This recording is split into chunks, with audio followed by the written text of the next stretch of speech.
सादर करीत आहे श्यामची आई. लेखक श्री साने गुरुजी. रात्र 16वी.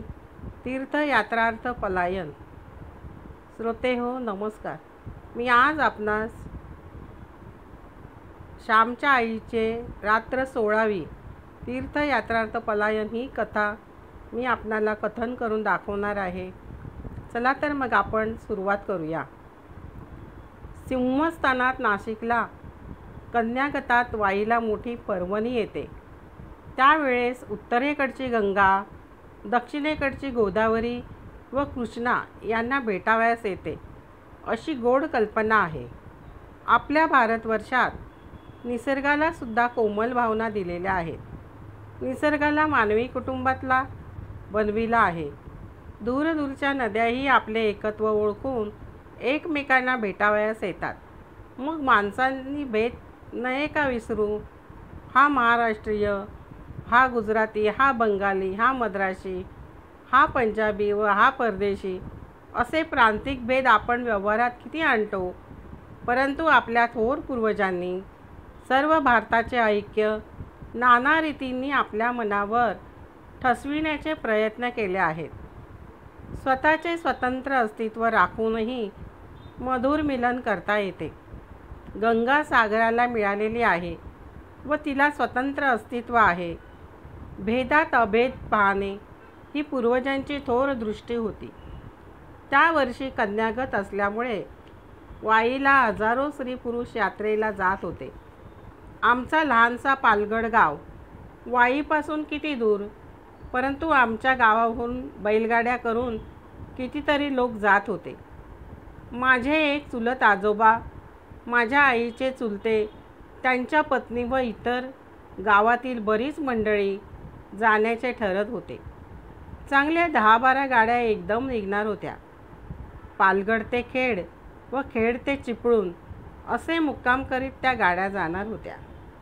वाटेत रानात उतरावे, नदीकाठी मुक्काम करावा, पिठले भात करावा, जेवावे व पुढे जावे असे करीत मंडळी पुढे जाणार होती. अशा प्रवासात खूप मजा येते. मोटारीने धावपळ करीत जाण्यात आपण सृष्टीशी एकरूप होत नाही. सृष्टीमाईजवळ 1 मिनिटे उभे राहावे व जावे, त्यात काय आनंद. आईच्या मांडीवर लोळावे, तिच्याजवळ बसावे, खेळावे, यातील सुख त्याचे वर्णन का करता येईल. निसर्ग ही आपली माताच. त्या मातेला भरभर पाहण्यात काय अर्थ. तिच्याजवळ घटका राहूया. या बैलगाड्यांच्या प्रवासात फार मौज असते. रात्रीच्या वेळी तर फारच आनंद. शांत वेळ असते. झाडांमधून वरचे तारे व चंद्र मधून डोकावत असतात आणि बैलांच्या गळ्यातील घंटांचा आवाज रात्रीच्या वेळी किती गोड वाटतो ऐकण्यास. आणि मध्येच एखादा वाघ रस्त्यात दिसावा. त्याचे ते आगीसारखे, ताऱ्यांसारखे डोळे. हाकारे करावे व वाघ पुन्हा जंगलात शिरावा. त्या बैलगाड्यांच्या प्रवासात हे सारे अनुभव मिळत असतात. लहानपणी माझ्या ठिकाणी भक्ती फार असल्यामुळे मलाही वाटले की आपणही वाईस या सर्वांबरोबर जावे. मी आईच्या पाठीमागे लागलो होतो, परंतु माझे कोणी ऐकेना. मला फार वाईट वाटले. मी आईला म्हटले, आई जाऊ दे ना मला. मी वाटेत हट्ट करणार नाही, खोल पाण्यात जाणार नाही. तात्या सांगतील तसा वागेन. भाऊंना सांग म्हणजे ते नाही म्हणणार नाहीत. त्या पोथीत स्नानाचे महत्त्व आहे म्हणून मी माघ स्नान, कार्तिक स्नान सारी केली. मला गंगेचे स्नान करून येऊ दे. तुझा मुलगा पुण्यवान नको का व्हायला. आई म्हणाली, श्याम, अरे आजच्याने काय झाले. तू पुढे मोठा हो व जा गंगोदकांना भेटायला. आज आपण गरीब आहोत. नाही म्हटले तरी 5-6 रुपये तुझ्याकरिता द्यावे लागतील. कुठून आणायचे बाळ पैसे. आईबापांची आज्ञा हीच तुझी कृष्णा, हीच तुझी गंगा. पुंडलिक आईबापांचे पाय सोडून समोर देव आला तरी उठला नाही. तो त्यांचे पाय चेपीत बसला. खरं ना. परंतु मी म्हटले, आई, ध्रुव तर आईबापांना सोडून गेला. पुराणात दोन्ही प्रकार आहेत. आई, पुढचे कोणी पाहिले आहे? चांगले करावयाचे मनात आले की लगेच करावे, त्याला वेळ बघत बसू नये, असे त्या सत्यनारायणाच्या कथेत नाही का? आई, जाऊ का? तात्यांनी सांगितले तर मला फुकटसुद्धा नेतील ते, का पैसे मागतील? आई म्हणाली, अरे ते पैसे घेणार नाही, हा त्यांचा मोठेपणा. परंतु असे आपण ओशाळवाने जावे का? दुसऱ्यावर बोजा घालावा का? दुसऱ्यांच्या जीवावर देवाची पूजा नाही करता येत बाळा. दुसऱ्यांनी लावलेल्या वाढविलेल्या फुलझाडांचे फुले तोडून देवाला वाहण्यात काय रे स्वारस्य? स्वतः श्रमावे, स्वतः मिळवावे व देवाला अर्पण करावे. जायचे असेल तर पायी जा, आहे ताकद. मी म्हटले, आई, मी दमून जाईन, 6 कोस चालेन, परंतु पुढे? आणि गाड्या निघून जातील मला सोबत. मला भीती वाटेल आणि गाड्यांबरोबर चालत जाणे म्हणजे त्यांना लाजविणे. ते मग मला गाडीत घेतील. त्यांना तर मी पायी येत आहे हे कळता कामा नये. परंतु त्यांची सोबत तर हवी आहे. आणि पुन्हा इतके 40-50 कोस माझ्याने चालवेन तरी कसे? आई म्हणाली, ध्रुवाच्या गप्पाच सांग. ध्रुवाला भीती वाटली नाही. जो देवाकडे जावयास निघाला त्याला कोणाची आली आहे भीती?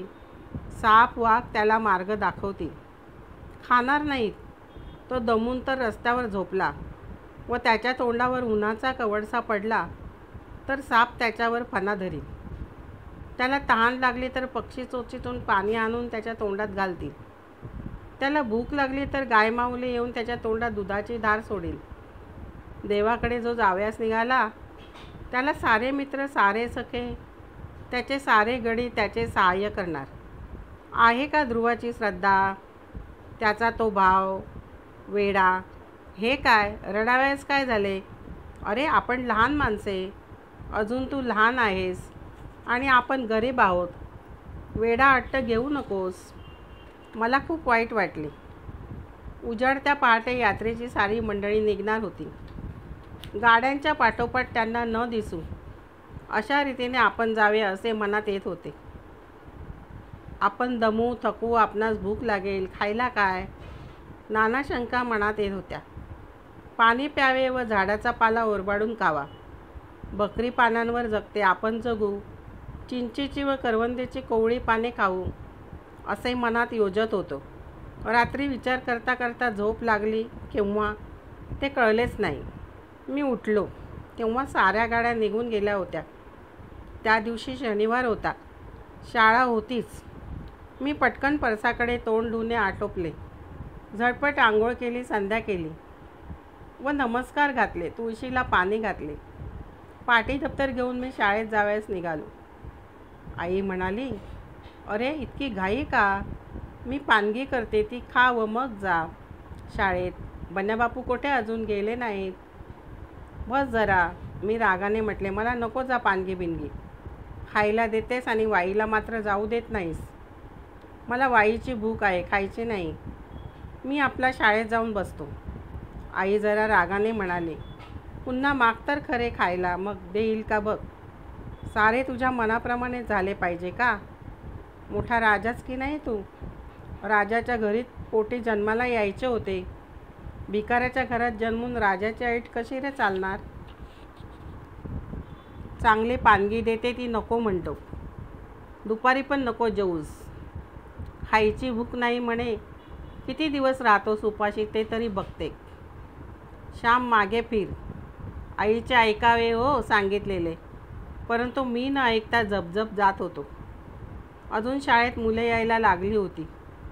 वाटेतल्या गणपतीच्या देवळात शिरून मी देवाला नमस्कार केला व देवा माझा निश्चय तू टिकव, तू माझा सहाय्यकारी हो, अशी प्रार्थना केली. मी शाळेत गेलो तेव्हा एकसुद्धा मुलगा शाळेत आला नव्हता. शाळा अद्याप उघडलीही नव्हती. माझे दप्तर मी शाळेच्या बाहेरच्या पडवीत ठेवले व मी शाळेतून बाहेर पडलो. मुलांनी मला पाहू नये म्हणून मी झपाट्याने जात होतो. मी गावाबाहेर आलो. गावची नदी ओलांडली व पुढे आलो. तिठ्ठ्यावर आलो. जेथे 3 रस्ते फुटतात त्या जागेला तिठ्ठा म्हणतात. एका बाजूला दापोलीचा रस्ता व दुसऱ्या बाजूला खेडचा रस्ता होता. मी खेडचा रस्ता धरला व चालू लागलो. पहाटे निघालेल्या गाड्या कितीतरी लांब गेल्या होत्या. त्या गाड्या 10-11 वर्षाचा मुलगा कसा गाठणार? मला माझे भानच नव्हते. परंतु ऊन लागू लागले. मी दमून गेलो. मला रडू येऊ लागले. घरी परत जाण्याची लाज वाटू लागली. परंतु घरी नाही जावयाचे तर कोठे जावयाचे? रानात कोठे राहणार आणि किती वेळ राहणार? मी माघारी वळलो. माझ्या गावाकडे पावले वळविली. डोळ्यातून पाणी गळत होते. सूर्याच्या प्रखर किरणाने ते वाळून जात होते. जणू सूर्याचे किरण माझे अश्रू पुशीत होते. भर दुपार होण्याची वेळ. सूर्य डोक्यावर आला. मी गामागुम झालो. सकाळपासून पोटात काहीच नव्हते. मी पालगड गावाजवळ आलो. परंतु गावात शिरण्याची लाज वाटू लागली. स्वाभिमान म्हणे गावात जाऊ नको, परत घरी जाऊ नको. पोट म्हणे घरी न जाण्यास कसला स्वाभिमान? आईबापांशी का स्वाभिमान दाखवायचा? प्रेम करण्यासमोर स्वाभिमान दाखविणे म्हणजे प्रेमाचा अपमान आहे. गावात शिरण्याचे धैर्य मला झाले नाही. गावाबाहेर नदीकाठी झोळाईचे देऊळ होते. ही आमची ग्रामदेवता. बाळंतीने बाळंतपणातून उठल्या की मूल घेऊन झोळाईला जातात. तिची खणा नारळाने ओटी भरतात. माहेरवासिनी सासरहून आल्या तर झोळाईला जातात. मी त्या झोळाईच्या देवळात शिरलो. त्या देवीच्या पाठीमागे खूप अंधार आहे व अंधारात लपून बसलो. श्रोतेहो, यापुढील कथा मी तुम्हाला पुढील भागात सांगणार आहे.